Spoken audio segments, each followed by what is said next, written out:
नमस्कार। मैं धनंजय कुमार। आज जो सबसे पहले खबर मैं आपको दूं कि अभी देखिए ईवीएम का मैटर अभी सुलझा नहीं है। ईवीएम को लेकर के तमाम तरीके की बातें होती रहती है, लेकिन ईवीएम खत्म नहीं हुआ उसका मसला, और अब ई वोटिंग होने लगी। हालांकि जो बड़ी बड़ी कंपनियां हैं, कारपोरेट कंपनियां हैं, जो पब्लिक सेक्टर कंपनियां हैं, वहां पे जब जो शेयर होल्डर्स होते हैं उनके बीच वोटिंग होती है, और वो वोटिंग ई वोटिंग के माध्यम से होती है। हमारे राइटर एसोसिएशन में भी कई सालों से, राइटर एसोसिएशन मुंबई में जो है, जो हिंदुस्तान के तमाम जो हिंदी भाषी, भोजपुरी भाषी, पंजाबी भाषी, गुजराती, मराठी, ये सब जो भाषाओं में फिल्में बनती हैं, उसके लेखक जो होते हैं उनका एक संगठन है, उनकी संस्था है, उसका नाम है स्क्रीन राइटर्स एसोसिएशन। तो राइटर्स एसोसिएशन उसमें कोई समझ लीजिए कि अभी एक्टिव मेंबर्स के तौर पे 11,000 में 11,000 के आसपास है। ऐसे अगर मेंबर्स की बात कीजिए तो 30,000 से ज्यादा मेंबर्स हैं उसमें। और तमाम बड़े राइटर्स जितने आप नाम जानते हैं, नहीं जानते हैं, सब, जितनी फिल्में आप देखते हैं, जितने सीरियल देखते हैं, जितने वेब सीरीज देखते हैं, जितने गाने सुनते हैं, सबके राइटर्स जो इस एसोसिएशन से जुड़े हुए हैं। वहां भी ई वोटिंग होती है। तो मैंने कहा कि ई वोटिंग हमारे राइटर एसोसिएशन में होती है।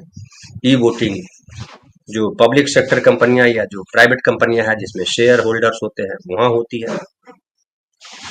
और कहा जाता है कि ई वोटिंग बहुत सुरक्षित है। हालांकि हमारे राइटर्स एसोसिएशन में भी कई बार सवाल उठे थे, लेकिन हमने उसको फुल प्रूफ चेक करने की कोशिश की, और कुछ संस्थाएं हैं जो बड़ी बेहतर तरीके से कराती हैं, इससे भी इनकार नहीं किया जा सकता। और वो जो प्रोसेस है वो वैसे ही है जैसे वोटिंग कराते, जब वोटिंग शुरू होती है तो वहाँ पोलिंग एजेंट होते हैं। पोलिंग एजेंट बॉक्स देखते हैं, जो मशीन है, ईवीएम मशीन चेक करते हैं, या पहले बैलेट बॉक्स का जमाना होता था तो वो खाली देखते थे कि खाली है कि नहीं है, और कहाँ से कहाँ तक जो है नंबर है बैलेट पेपर का, वो सब नोट किया जाता था। आज भी वो किया जाता है, लेकिन फिर भी ईवीएम को लेकर के विवाद है। और ईवीएम से ज्यादा बड़ा विवाद अब जो है हो गया है, वो जो वोटर लिस्ट तैयार किए जा रहे हैं उसके हिसाब से, कि वोटर लिस्ट में बेईमानी हो रही है। और राहुल गांधी ने जो आरोप लगाया था कि महाराष्ट्र में 5 महीने में लाखों वोटर बढ़ गए, वो बेईमानी है। और पूरी लिस्ट मांगी थी ताकि उसकी जांच की जा सके, लेकिन लिस्ट शायद अब तक नहीं दी है चुनाव आयोग ने। चुनाव आयोग ने नया एक खेल शुरू कर दिया है बिहार में, और कहा है कि जो वोटर्स की फिर से उनको जो है अपना रजिस्ट्रेशन कराना होगा, यानी अपना प्रमाण पत्र देना पड़ेगा, नागरिकता प्रमाण पत्र देना पड़ेगा, और तब आपका वोट जो है वोटर लिस्ट में नाम डाला जाएगा। हालांकि लोग कह रहे हैं कि कम समय है, कम समय में कैसे किया जाए, तमाम तरीके की। इस बीच ई वोटिंग का को लॉन्च कर दिया गया है, और ये पहली बार लॉन्च किया गया है बिहार में।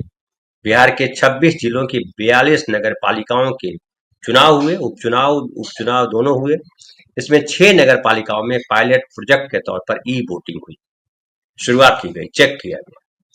और इसमें बताया जाता है कि कुल 62.41% मतदान हुआ है, और मोतिहारी की विभा जो है पहली ई वोटर बनी। अब ये जो बच्चे पढ़ाई कर रहे हैं, कॉम्पिटिटिव एग्जाम्स की तैयारी कर रहे हैं, उनके लिए एक सवाल यहाँ, और उसका जवाब ये है, मोतिहारी की विभा पहली ई वोटर बनी। ये सवाल आता है ना कि पहली ई वोटर या पहला ई वोटर कौन बना भारत में, पहली बार ई वोटिंग का इस्तेमाल कहाँ हुआ, कब हुआ। तो उनकी जानकारी के लिए है, इसलिए मैंने कहा कि डिटेल इस पर थोड़ी बात कर दें, बाकी खबरों पे आएंगे। तो बिहार में पहली बार ई वोटिंग शुरू हुई है, और बिहार में जो है मोतिहारी जो है वहाँ की विभा पहली ई वोटर बनी है। और इसमें बताया जा रहा है कि ई वोटिंग बूथ वोटिंग से 16% अधिक दर्ज हुई। जो जब फिजिकली आप वोट देने जाते हैं उसमें जितना वोट प्रतिशत होता था, उससे 16% ज्यादा ई वोटिंग हुई।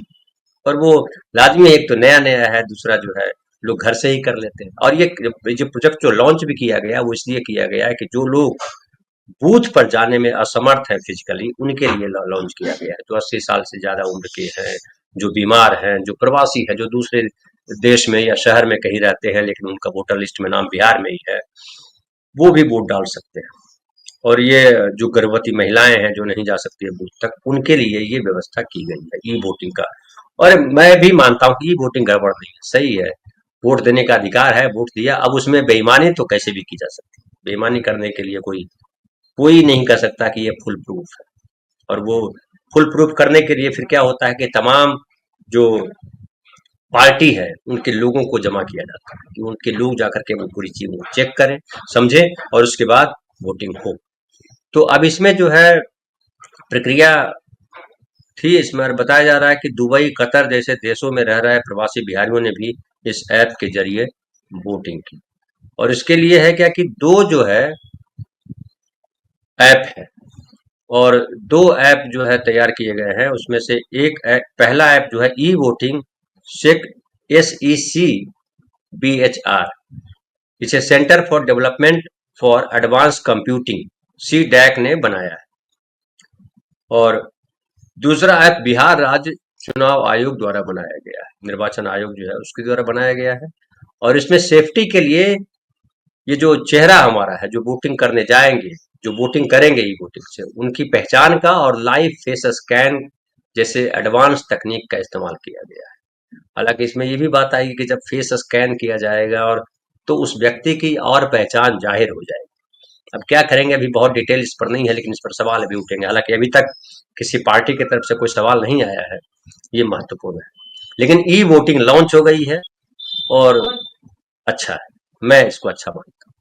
अब बाकी क्या पार्टियां रिएक्ट करती है, क्या अनुभव होता है, किस तरह से बेईमानी की जाती है या नहीं की जाती है, वो अलग मसला है। कि बेईमानी हो सकती है ये मैं बता सकता हूँ, क्योंकि बेईमानी हम करते हैं, मशीन बेईमानी नहीं करती। मशीन अपना काम बड़ी ईमानदारी से करती है। बेईमानी हम नागरिक करते हैं या हमारे अफसर करते हैं, मतलब हम करते हैं, मनुष्य करता है। तो वो हर जगह संभावनाएं हैं। आप देख रहे हैं न्यायालय में किस तरह से चीजें हो रही है, सरकारी दफ्तरों में किस तरह से हो रही है, निजी प्राइवेट संस्थानों में किस तरह से बेईमानियां होती है। आप सुने ही होंगे कि अस्पताल में जो है वो वेंटिलेटर पर लगा हुआ है, डेड बॉडी थी लेकिन वेंटिलेटर पर लगा हुआ था। तो ये बेईमानी है। अब इस बेईमानी को कैसे समझा हल किया जाए, इसके लिए अलग कसरत करना पड़ेगा।